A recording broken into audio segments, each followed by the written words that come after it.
Vaqt hamma narsaga davo deymiz-ku.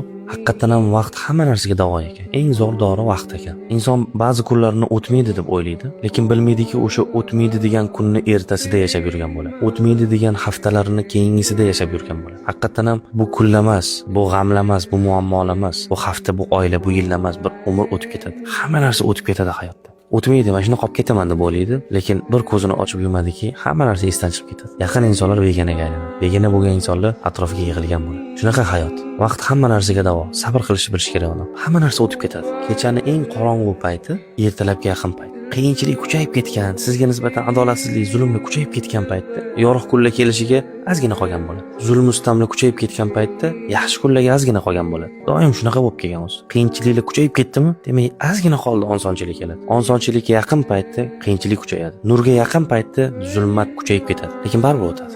Hamma narsa o'tib ketadi. Siz umringiz o'tib ketadi. Bilmay qolasiz, bitta ko'zingizni ochasiz, qabrda yotgan bo'lasiz. O'tib ketgan bo'lasiz hayotda. Hamma narsa o'tib ketadi. Hech narsa yo'qki o'tmaydi degan. Ota-ona bolasidan ayrilib qolsa sabr qilib o'tkazib yuboradi-yu, kulib yuradi-yu bir necha yildan keyin. Ota-ona bolasidan ayrilib qolsa, siz o'lib qolsangiz, ayolingiz keyib ketadi boshqasiga, baribir kulishni boshlaydi. Hamma narsa o'tib ketadi. Hamma vaqt dorisi bilan davolanadi.